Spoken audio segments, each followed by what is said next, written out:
I'm moving a little slowly this morning. I got an arrhythmia at the moment. My Oh, neck and shoulder are pretty cranked down. Um, I was tempted to cancel just because oh, no. I'm exhausted. It's exhausting. It's such the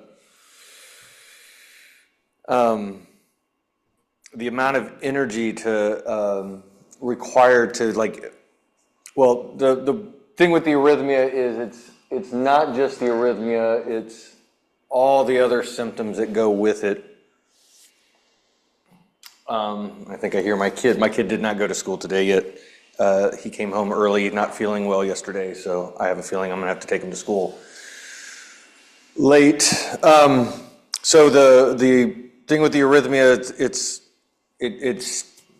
again, this is all like hypothesis, but my theory is that it stems from impingement on the vagus nerve. And there's a lot of other symptoms that come with that impingement, which include just kind of a dysregulation of everything the vagus nerve is associated with. So I tend to feel a little foggy brained. It can be difficult to like teach and try to explain things, be asked questions, especially if I'm in a large group. It tends to feel very overwhelming because my brain feels very foggy. And then the arrhythmia, there's a tachycardia with it, so it's it's elevated heart rate. Right. So it feels like I'm running a marathon, even if I'm sitting or lying down, which is a level that makes things taxing and difficult. And then there's the physical discomfort, because usually my neck is cranked up. That's part of what's causing the impingement to begin with. Pelvic floor will be offline. So there'll be some like the feeling like my bladder's constantly full, that I got to go to the bathroom on a regular basis kind of symptoms as well. So it has a lot of things that just make it like, oh, I just want to like cancel the day and not move. But because it is so much a part of, if my hypothesis is accurate, which most of the correlations point to, there is a relationship between my spinal stability and vagus nerve impingements. The more I move when I'm in this state, generally, the faster I get out of it, the better I feel, even though movement might feel like the last thing that I want to do, which it often does, which I think is fairly common part of dealing with any kind of pain or disability issue. Is the imperative to move is paramount, but the desire is very, very low, and it can be very difficult to engage. So I'm here because I need to be, and it's a good teaching point, and hopefully it'll just getting into the movement, it'll start to feel better by the end of the class. I had a little bit of, generally when I can feel the arrhythmia coming on, because I'll get little flutters leading into it. So I had it yesterday before teaching my class at 4. And one of the students actually asked me how I was doing, and I told her I told her I was in an arrhythmia.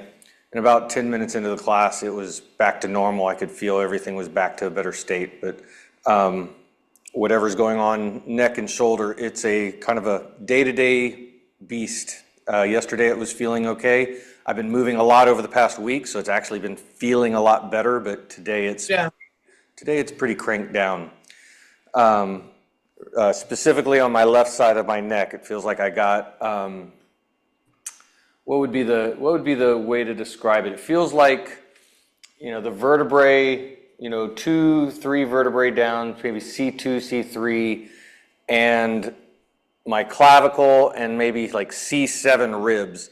Feels like there's bolts attached in them with something that's just cranking them together, like just trying to lock them down. So everything on this side of my neck wants to like do that, and it's just uncomfortable. It's interesting because it doesn't hurt a ton to move. Like, it's not a movement pain. If I get into like real, some spirals up in this angle, it's a little uncomfortable, especially straight overhead. But for the most part, movement is not an issue. If I sit, it's very, very uncomfortable. Driving sucks. So, Does something bring it on, or is it just random? well, I would not call it random. I would say yes, something brings it on, but the something is a lot of things. It's a multi-causal. A lot of it's just going to be related to injury history. I have my right knee, I do not have a ligament. I have my knee shifts with every step that I take. So there's true instability, which means that every movement that I make through my right leg is constantly different, because where that knee, that joint might be in space is constantly changing, which means how my body stabilizes that joint globally is constantly shifting and changing. And I do a lot of dynamic things. I move a lot. I push my body. So I would say that's a big part of it, is knee instability.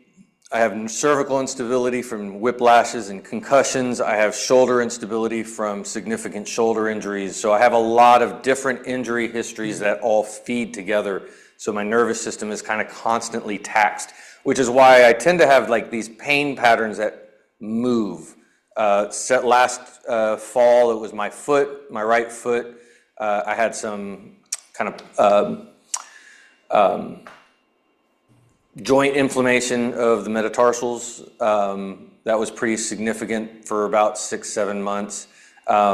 Before that, I was like, back pain. It moves around: neck, low back, foot. I've had plantar fasciitis, and they tend to be kind of like these long, drawn out pain cycles of just things that are evolving. But it's largely because how my body is shifting and adjusting to support is constantly evolving around a lot of instability. So, a big part of my movement is keeping things as mobile as possible, keeping things as stable as possible, knowing that the system in which I'm working is inherently unstable. And so it's just a constant game of hide and seek when it comes to pain. But I look at this as a little bit of this is how life works.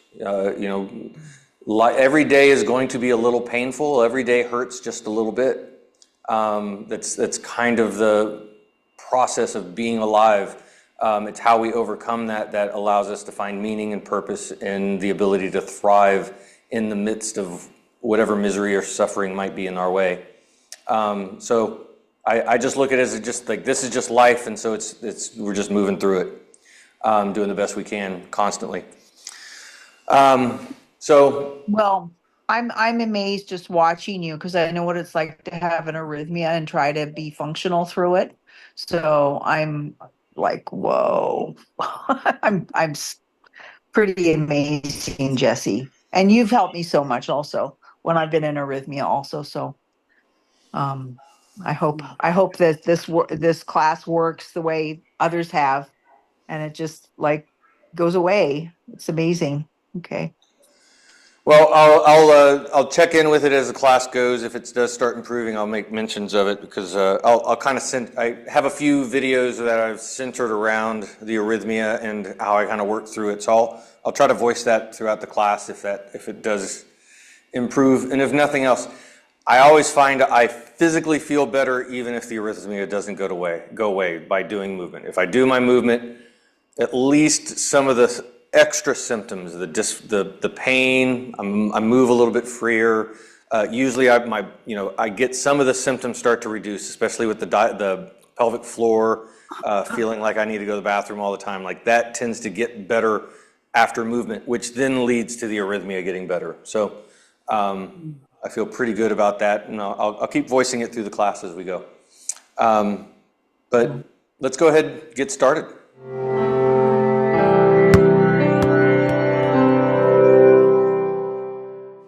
So we're going to start standing up, doing a little bit of shoulder mobility.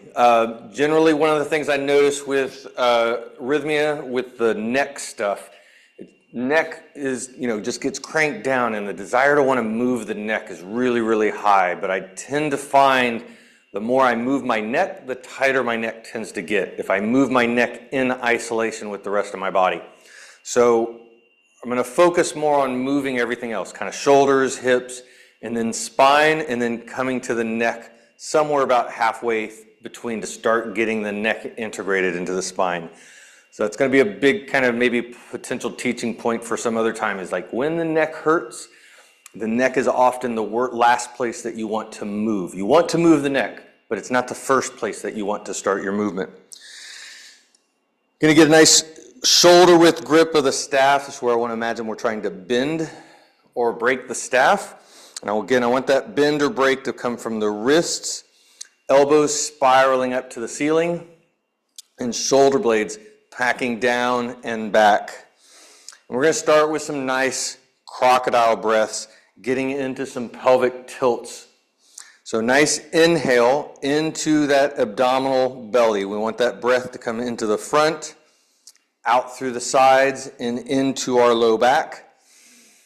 On the exhale, breathing out through the mouth as we draw our navel into the spine and lightly scoop the pelvis.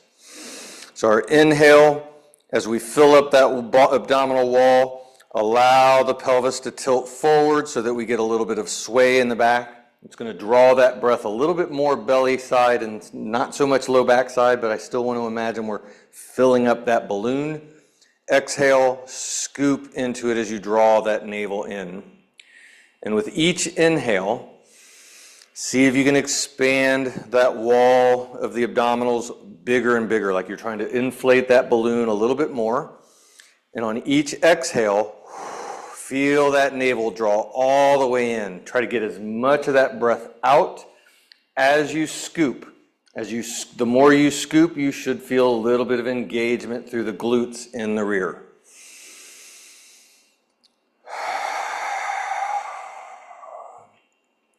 On the next inhale, as you exhale with your scoop, we're going to very slowly bring elbows up towards ears.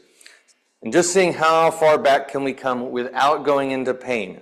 Now I got some slight discomfort in my left shoulder, and I can feel it as I'm getting into this point. And it's about a 0.5 to a 1, but it's there. So anytime I feel pain, even if it's at the level 0.1 to 0.5, I immediately slow down, pay attention, because higher pain is nearby and I want to go slow through that range of motion. So I'm slowing down, and I'm going to keep my range of motion a little small. On our inhale, we let the arms kind of softly go forward again, and with each exhale, we're moving into it as much as we can without elevating into higher levels of pain. I want to keep pain level below level 3. I don't want it to touch the 3. I want it to stay in the level 2. And we're going to do a good 10 reps. Now, as I'm getting into it, because I'm going slow, I'm finding I can get further and further back without an elevation. And in fact, I would say without the discomfort. It's at a 0.1 at this point as I continue to draw my elbows back. But again, I can feel very specifically this, whatever issue I have in that left shoulder and neck, that seems to be going on right now. After 10, I'm going to drop the arms all the way down. We're going to move the staff to behind. Palms are facing backwards. Again, continuing to bend or break that staff. I want that bend to go away from the body. So feel those elbows spiraling forward, and notice how that rounds and rolls the shoulders down and back. So our chest is nice and open.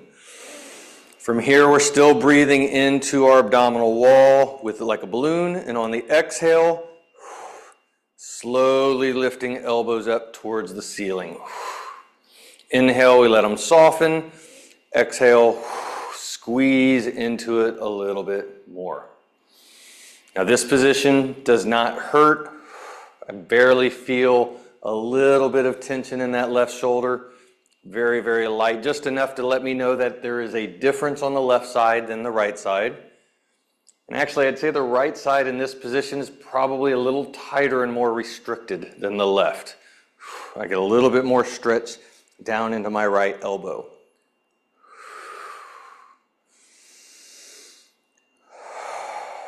Now, because I'm standing and I'm breathing and I'm doing this, I can feel the arrhythmia, tachycardia kind of increasing a little bit. So I'm going a little light and a little slow today. Next, we're going to flip our palms the opposite direction. So the palms are now facing forward. We're still spiraling the staff away from the body, still bending it away from the body. Everything else is the same as that last move. Nice inhale into the abdominal wall. Exhale, slow squeeze. Now this one, I do feel more on the left shoulder than the right, and it actually feels really good. It's not painful. This feels like a stretch associated with the area that's kind of locked down. So this feels like a movement that I kind of want to get into a little bit more, probably throughout the day, because it's not painful, but it does feel related to what's going on in my shoulder and my neck. And in fact, I feel it in my neck in a way in which, as I'm lifting the staff, I'm adding a little bit of light neck mobility. Whew. Although that kicked in a little bit of the dizziness and lightheadedness. So I'm going to take a little break, and we're going to let that be a sign to move down to the floor. We're going to come all the way down onto our back.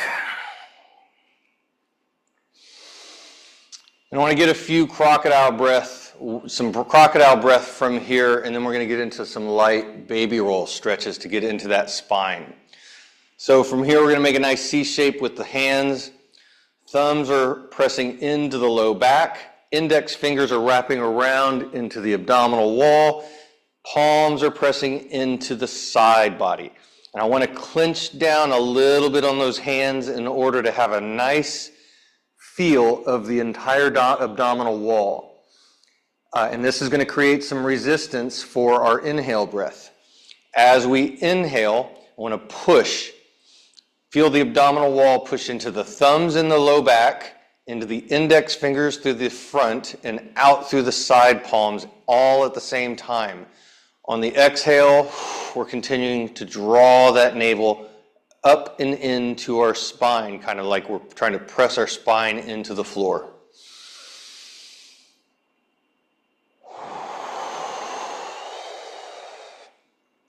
Now, one of the things for my particular issue of my neck is that there is a relationship between what's going on in my neck and the pelvic floor. And so doing some deep breath work can help to reset the pelvic floor, which is a foundational level to the spine. So by kind of, getting some activation at the pelvic floor level, expanding through our breath tends to help almost rebuild that pelvic floor system so that the rest of the spine can then kind of come back into balance or homeostasis, which should help to alleviate the symptoms of arrhythmia. So breath work, I tend to find, is pretty imperative with any kind of neck pain or arrhythmia issues.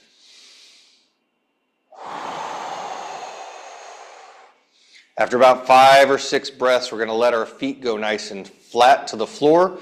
I want feet to be about shoulder width apart, and we're going to bring our arms up into a nice Y position. From here, we're going to lightly press the heels into the floor, and we're going to do some baby roll stretch, which is going to get us into the spine. So I want to go really, really slow, especially if you tend to have some low back pain or upper back pain. Shoulder pain as well. Any kind of pain in the spine, shoulder, and neck. We want to go extremely slow, limit the range of motion. Start small, make sure it's not painful before you start adding greater range into what we're doing. From here, keeping those feet lightly engaged, we're going to reach our left hand across the body, allow the head to come up off the floor, and we're going to reach it out towards our right hand, keeping both heels engaged. Nice exhale as we reach. Inhale as we bring that hand back down, and then lifting right hand across the body, reaching through the left hand. The head needs to come off the floor, so try not to keep your head resting. Use your eyes to lift and reach, kind of seeing where you're reaching to through the fingers of your opposite hand. Nice inhale into our crocodile breath. Exhale as we reach across. Notice how different does it feel reaching with your left hand compared to reaching with your right hand. Some of the things that we can notice here. Notice how much pressure you put into your heels. If you're reaching with your right hand, you're probably going to put a little bit more pressure into the right heel. When you're reaching with the left hand, you're going to put a little bit more pressure through that left heel. Is it different on the right side compared to the left side? Do you put more pressure into the right heel than the left heel? Do you notice that you reach a little bit further, that your hip comes up off the floor higher when you reach with one side compared to the other? Do you feel tightness in your low back up into the shoulders and the neck on one side? Those are all going to be things to kind of pay attention to in the baby rolls. We'll let ourselves come back to center, and now we're going to do the same movement through the feet, lifting the feet up. We're going to reach across the body like we're setting the foot up high on a shelf or onto a couch. As we reach, that's going to lift our hip, and it's going to lift our shoulder lightly off the floor. I want to try to keep some contact with the back of my hand. As we exhale, inhale, bring that leg back. Lift the other leg as we exhale, reaching up high onto a shelf. Again, going nice and slowly. I find the baby rolls to be a very big, potentially a big part of getting relief in arrhythmia. There's something about working through the spine in our baby rolls that seem to help kind of, again, get either balance or homeostasis back into the system to where the arrhythmia tends to go away fairly quickly. And this feels really soothing. For as much as I felt a little uncomfortable standing up, my body felt really good being down on the floor. So I'm doing a good number of reps with each one. I'm trying to reach a little bit further with my toes, starting to reach back through my fingers, seeing if I can feel some stretch up into the chest. And again, how does it feel moving across the right side compared to the left side? When I reach with my left foot, my left shoulder, upper chest is tighter, more restricted. There's a little bit more discomfort. It's at a point, again, at that 0.5 level. All right, we'll let our feet come back down to the floor, and we're now going to shift into our quadruped position.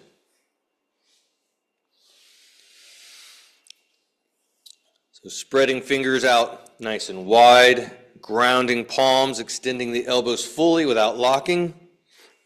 Back toes are tucked. We get some nice inhale into our crocodile breath again. Filling up that abdominal wall on the inhale. On the exhale, drawing in the navel to the spine. Feel the pelvis lightly scoop. And we're going to work just on that pelvic scoop a little bit again. Nice inhale, feel the belly open up to the floor, getting a nice sway in the low back as long as it is not pinch or pain. And then on the exhale, draw that navel in as you scoop the pelvis. I only want to get enough movement that we feel a little bit of mobility or stretch into the low back. We're not doing a full cat-cow just yet. I don't want the movement going up into the shoulders, but I do want to really get cued into that nice, slow breath as you scoop, Nice inhale as you feel your belly open up to the floor. How smooth can you move through that low back area? Does it feel tight, restricted? Is it clunky? Does it feel a little grindy? If so, slow down more. Don't force it. See if you can move in a way that it smooths out.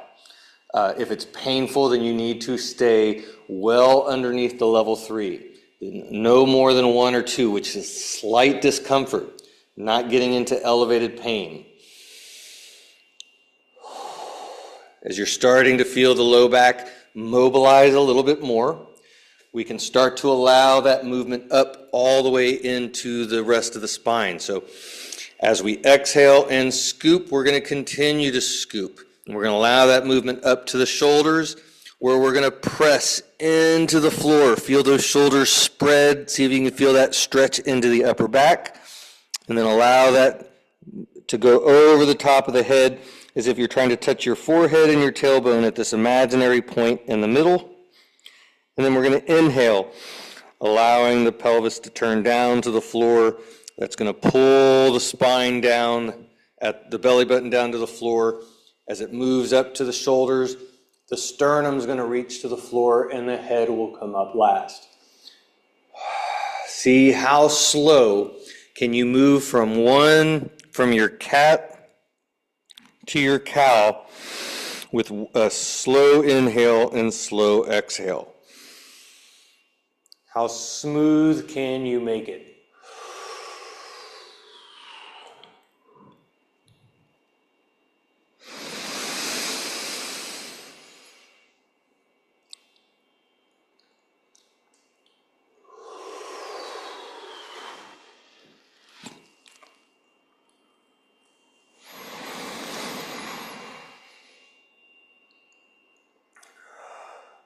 Good. Now we're going to bring hands out front, keeping those hands nice and spread, nice downward grounding hands. Elbows are active and straight. I want to push down into the floor. I want the knee hips as much over the knees as possible. If you have some shoulder instability or discomfort where getting extended out feels unsafe, then it's okay to let your hips sit back a little bit. I want you to make sure you're safe. If your shoulders feel solid, I want the hips as much on top of the knees as possible. And that means our hands get to come out a little bit further out. From here, we're going to inhale into our crocodile breath, and we're going to allow that pelvis to move to the floor, allowing that little bit of a sway in our back. On the exhale, we're drawing our navel into the spine as we get that little bit of a scoop. We're still focusing just on that pelvic scoop. Nice inhale to exhale. How does that feel in that low back? How does it feel in the shoulders and the low back together? Can you feel your pelvis scoop and engage that core with your hands actively pressing into the floor? And we're going to add one little more thing here. As we inhale, nice big open belly. Exhale, as we're scooping, we're also going to reach our sternum like we're trying to touch the floor.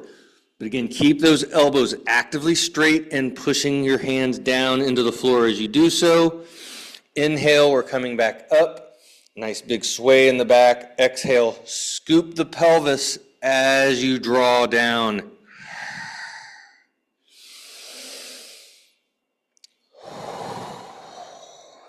How does this feel in those shoulders, especially around the armpit area? Is one shoulder a little bit tighter and more restricted than the other? My left shoulder feels a little bit less stable, especially in this bottom range, especially pressing all the way out to my pinky. My right hand feels a lot more solid and stable. So a little bit of those differences, left shoulder and right shoulder. We'll go ahead and come up out of that, and we're now going to get into our V-sit. I'm kind of checking in. Arrhythmia it's definitely lower now. I feel like it might be on the the opposite side of, I don't know if it's completely gone, but it's definitely waning. We're going to get into our V-sit position, nice wide sit, knees actively reaching down to the floor, pulling the tops of our feet back. Hands are coming down to be grounded to the floor. Spiral those elbows out and away. Feel the shoulder blades pack down and back in that nice open, tall chest. And we're going to get into our kind of spirals through our hips, working the rotator cuff muscles of the hip. Let those kneecaps spiral out like you're trying to roll them to the floor as far as you can, squeezing into it without going into pain, and then spiraling them in as if you're trying to turn them all the way into the floor. We're exhaling in both directions. So as you spiral out, exhale. As you bring your knees back to the center, inhale. And as you turn them the rest of the way in, exhale. So this is a slow movement. There's not a big range of motion here, but it's a big breath. So you have to go very, very slow to keep that small range of motion connected to your full breath. The slower, the better. As we're exhaling, I'm continuing to engage internal, seeing if I can squeeze a little bit more range without forcing it. Same thing on the external. As I exhale, full, nice exhale, going slow into it. Now, things that are I want to notice the difference of that right hip and left hip. When I go external, I have greater tension and stretch on my left hip, which has a good chance to be related to what's going on in my left shoulder. So I want to pay attention to the things that are taking place away from where things are painful, because oftentimes that may be a big contributing factor to the pain. Good. We're going to relax our legs. We're going to stay in this V-sit, nice engaged shoulders pressing down, spiraled out. Now we're going to get into our neck just a little bit. So starting with checking our blind spots. Nice exhale as we very slowly turn over that right shoulder. Inhale as we come back to center, and exhale as we turn over our left shoulder. My left head turn is restricted compared to my right. I have a lot more range. I can get further on the right side. Left side, it starts to feel tight right about here, and I'm probably about 5 or 10 degrees less in my range of motion, which is a little tighter than it normally is. And we'll do a good 5 up to 10 reps. Now, if there is pain in the neck, even if it's low level, I want to go extraordinarily slow. I do not want to force the end range. I don't want to push range of motion. I want to be very soft and playful within the range that is not forceful. We're not going to push the nervous system into regaining movement when it's in pain. In fact, that'll have the opposite response. The nervous system will crank down even harder if you force it. So I want to go slow. I want to squeeze into it, but I don't want to be forceful. I want to be very soft. If we're soft, not forceful, 5 up to 10 reps can be good. Once we come back to center, now we're going to play with a little bit of that tilt and lift. So I'm lightly tilting my left ear towards my left shoulder and then actively lifting my right ear as if I'm trying to touch the ceiling with my ear. At the same time, I'm still downwardly pressed and spiraled out through the shoulders. So my shoulders pressing down as I'm lift. Inhale as we come to center, exhale as we tilt and lift to the other side. Now again, my right side, I feel like I got good range of motion as I lift my right ear. Left side is noticeably tighter and more restricted and difficult to get engaged into the movement. Now that's fairly normal for this movement, but it's probably a little tighter than usual. And when things are a little tighter than usual, again, I don't want to force it. I want to be soft with it. The nervous system will give you back range of motion when it feels safe. And if you are forcing it, that is generally not a safe space for the nervous system. In fact, it will make things tighter as a way of protecting you from yourself. So paying attention when pain is present is pretty important, especially around the neck, because so much of what feeds the rest of the body has to go through this neck area. All right, we're going to get into our shin box. I feel, at this point, I'm pretty sure the arrhythmia is gone. May come back. Again, it can tend to flutter in and out, but it feels pretty settled at this point. So I am in my left side shin box, grounding through my left palm, spiraling that elbow out and away, feeling that shoulder pack. I want to focus on the back hip first. Inhale. I want to just see, can I get that hip to touch the floor? Exhale, I want to lift that hip off the floor, and I want to scoop as if I'm trying to turn my tailbone forward as I go to get as much of this little stretch in the front of the hip as possible and to possibly start to feel the glute tighten up and engage. Inhale, we're letting that hip all the way back down. Can you touch the floor? How much can you feel it sit on the floor? Exhale, scooping forward. Now, something I should have said first, I want to have my front knee touching. If that front knee is lifting off the floor in order for you to get your hip down, then I want to shift. So that front knee is touching, and then try to touch that back hip down without losing the position of your front knee. How far can you get that range of motion of that hip? And notice where you feel tension and tightness. I can touch my right hip to the floor, but I'm feeling some tension in the front of my left hip as I do so. And that tension's not normally there. And we're going to do the same thing on the other side. So as I get into my right side shin box, grounding right palm, spiraling that elbow, feel that shoulder blade pack. Doing the same thing with that left hip. And now, my left hip, it does not want to touch the floor, and I got a lot of that same tension, same spot, very tense. It feels like it's not allowing that hip to drop. Exhale, we're lightly scooping, and this is real tight right now. This is a common pattern for me. I know about it regularly, but it is tighter than usual. So the areas that are tighter than usual, when I have a pattern, pain or some kind of pattern, then I'm going to relate that, even if it's far away from where the pain is, I'm going to assume that that's related to what's going on in my neck and my shoulder. So this will be an area in which I will spend a little bit more time playing with, lightly, non-forcefully. And I have a significantly less range of motion on this left side. So we're going to come back across to the other side. We're going to do that one again. And I think I want to add one other movement to it. So grounded palm, spiraled elbow, packed shoulder, tall chest. Inhale, we're letting that back hip drop. Exhale, we're scoop.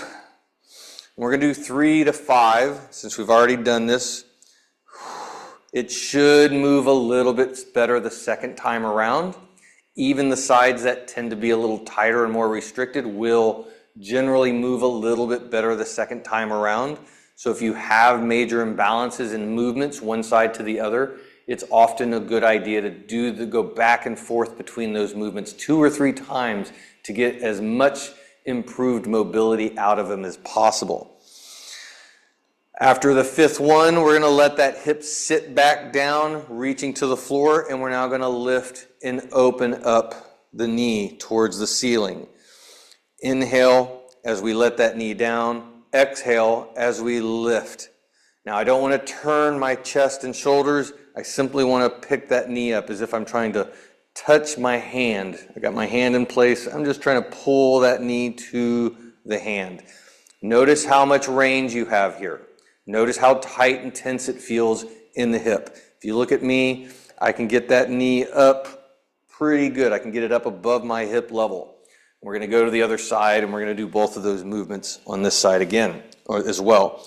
Grounded palm, spiraled elbow, packed shoulder, tall chest, starting with that hip. Inhale, feel it drop. I can already feel it getting a little lower than it did before.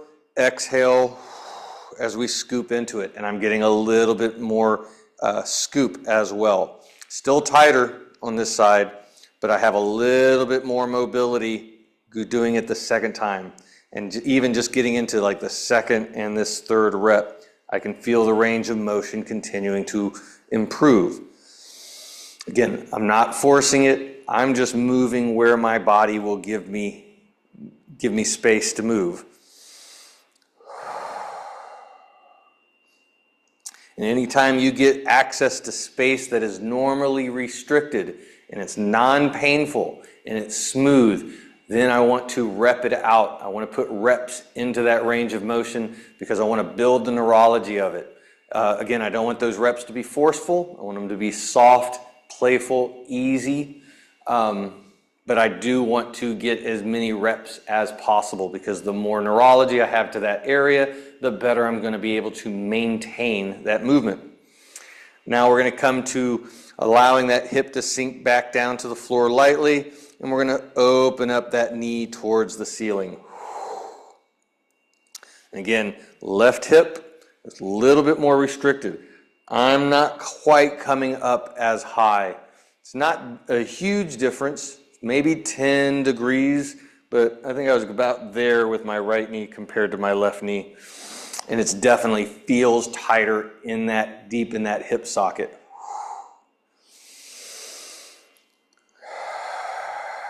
So again, these will be movements that I'll come back to a few times throughout the day to continue to get improvement. We'll come back across to the other side, and now we're going to get into our folds. I find when it comes to getting good movement of the spine, especially balancing out the spine, you got to get in some good connection, lengthening in the glutes related to the spine, and the shin box is such a good position for it. So shin is square with the chest, shoulders are nice and square with the chest. We're starting out with just 5 easy folds. I want to reach, keeping my shoulders as square as possible, seeing how far can I reach with both hands evenly on the exhale. Inhale, I'm coming all the way back up. Now as I reach, I don't want to drop my chest or my head and get this big rounding in my spine.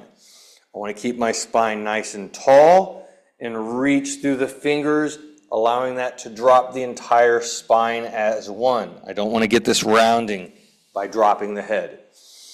And with each one, we're seeing if we can reach a little further without forcing it.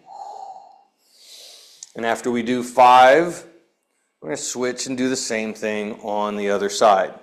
Again, using that shin as the square our shoulders and our hands. Nice inhale at the top, exhale as we fold. Now, interesting thing for this for me is I have this tightness in my front of my left hip. My right glute in the back is tighter than it was on the left. So I have a particular area where my left hip is tighter than my right hip, and I got another area where my right hip is tighter than my left hip.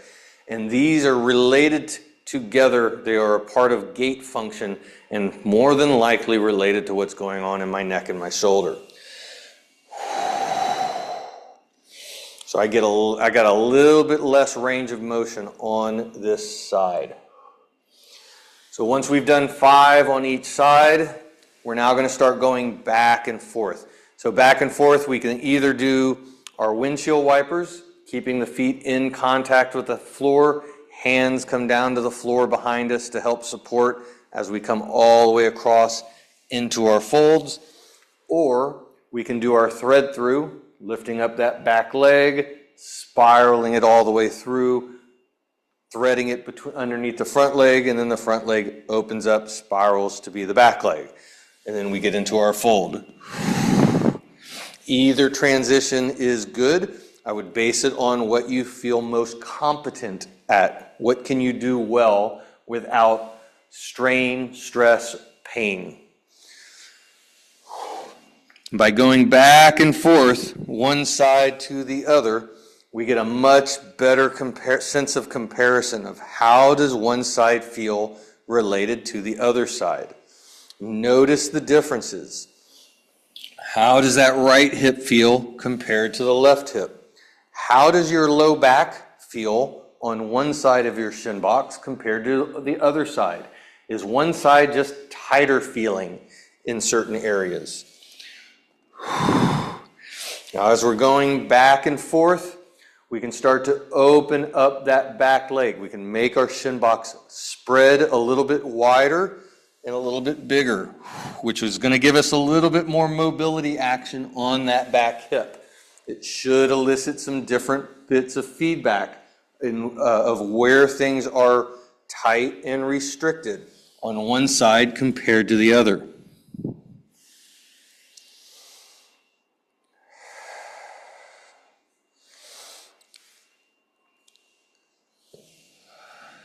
And I want to do a good high number of reps, between 10 and 20 on each side. And as we're going, we are just continuing to slowly open up that back hip more and more.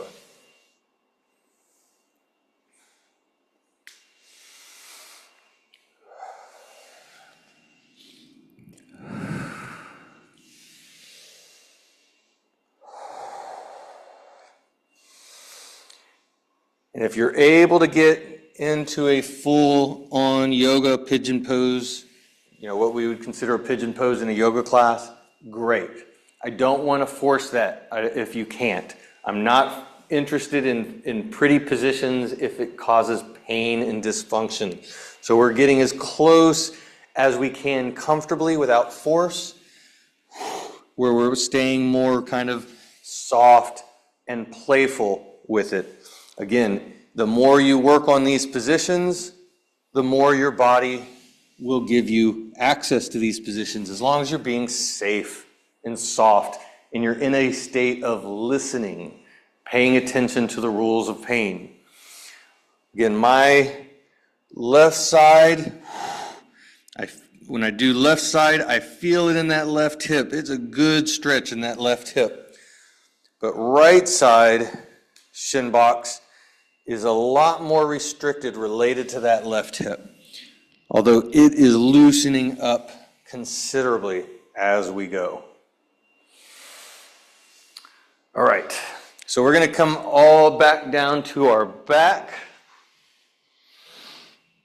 Want to get a little bit of glute engagement work. So from our back, we're going to bring one foot flat to the floor, and then we're going to move that foot out to about 45 degrees from the midline of the body. I'm going to change my position to show that again. So as I bring my foot flat, I want to turn it out so I'm at about a 45-degree angle from my midline. From here, I want to have a good tripod foot. I want to feel pressure through the ball of the pinky toe, ball of the big toe, and heel even. We're going to be driving down through that knee in order to get some activation through our glute. So I want to press down. I want to feel those toes spread wide, nice spread toes, nice grip through the foot. As we press down, we're scooping that same hip, side hip, up to the ceiling, seeing if we can feel a stretch through the front of the hip. Can you start to feel some contraction through the glute? The opposite leg needs to be completely relaxed. It should not be lifting up. It should not be pushing down and lifting the other hip off the floor. The other hip, we're going to be rolling over the top so it stays on the floor. It's like we're pushing down as if we're going to roll ourselves all the way over onto our belly. but it's all generated through that hip. So as we exhale, nice scoop. Can you feel that stretch to the front, contraction on the back? Inhale, we're letting it back down. And one really important thing here is as I scoop, I want this exhale to be from the tailbone scooping up. I don't want to try to overdrive where I'm actually reaching and extending my rib higher and I'm turning my whole body. I don't want my knee to turn in. We'll go ahead and switch. We're going to do the same thing on the other side. Foot goes flat, out to 45 degrees. Spread the toes, nice grounded foot. Drive down through that foot, scooping the tailbone up to the ceiling. Can you feel the stretch through the front of the hip? Can you feel the contraction in the glute? So my left hip feels less connected. It's difficult for me to scoop into it. I'm not feeling a whole lot of stretch through the front of the hip, which is weird because this is where I was feeling tight the whole time. I'm also not, I can feel my glute contracting, but it's not as, I don't get, the feedback is not as strong. So there's a little bit of like inhibition in the left side. I don't feel as connected to it, although that one felt a little bit better. So each rep seems to be improving.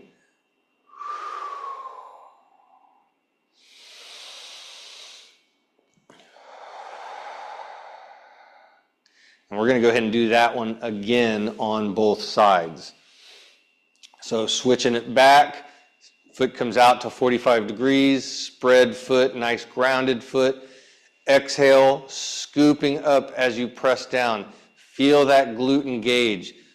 Actively scoop into it as you're drawing your navel in on that exhale. Inhale as we let it back down. Exhale as we scoop into it. And again, this one, if you can feel this good glute engagement with your opposite leg completely soft and relaxed, and you can do this relatively evenly on both sides, then do a good number of reps, 10, 20 reps or more. I want to get as much neurology into that glute as possible. This is a very low level glute activation. It's a good starting point. It's not everything you need for glute activation, but this is a great starting point if the glutes are a little bit out of balance. Go ahead and switch to the other side. Again, spread foot, grounded. As you drive through that foot, scooping into it, feel that scoop and engagement. Second time on this hip, it already feels a little bit better. I can feel my foot engage more. I can feel the stretch through the front as I get more scoop, and I can feel my glute powering up just a little bit more.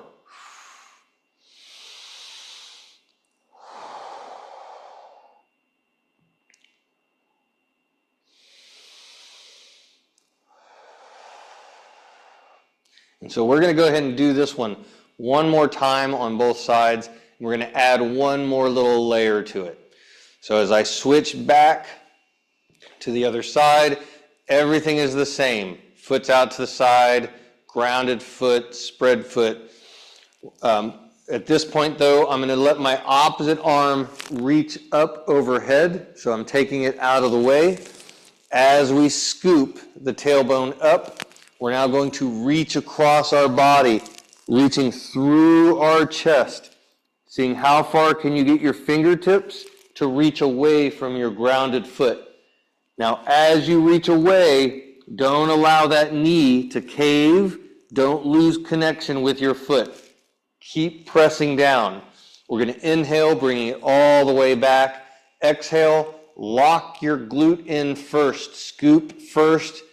Reach second. Don't allow the reach to take away from your locked in hip. Inhale down, exhale as you scoop and reach. Again, we'll do a good 10 reps of this one. Nice, good engagement, nice, smooth reach.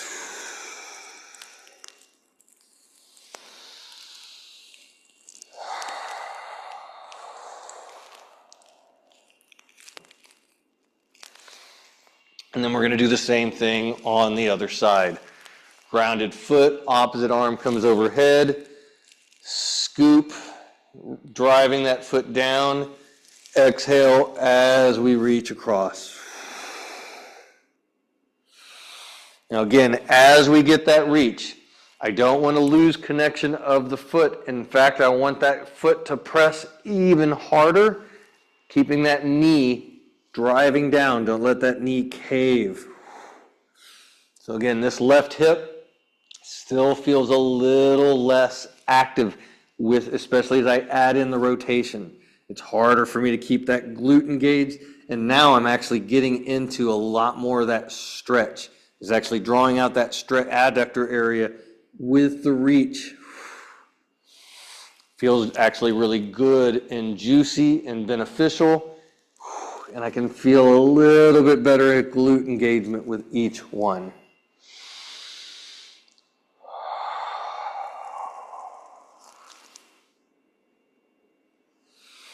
Good. So we're going to come back to both feet flat to the floor. We're going to make our big C shapes with our hands, and we're going to finish with a little bit more crocodile breath. And before I get into that, my arrhythmia is gone. Had not come back, no more flutters since halfway through the class or better. So thumbs are in the low back, index fingers are wrapped around the front, squeezing in lightly to that abdominal musculature so that our inhale breath inflates the walls out and away against the hands. Exhale, feel the navel draw all the way into the spine.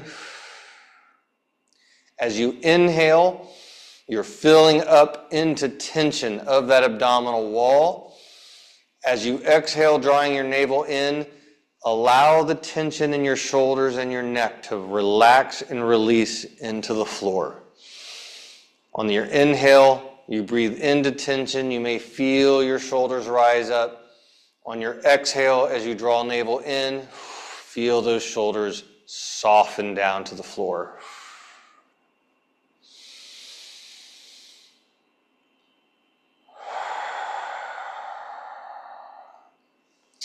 And let your arms drop down to the side, continuing to breathe into that abdominal wall on your inhale. We can also start to let that breath move up into the ribs, into the chest, into the upper back, into the shoulders and the neck. Again, breathing in, filling up tension. On the exhale, allowing that tension to rinse off onto the floor.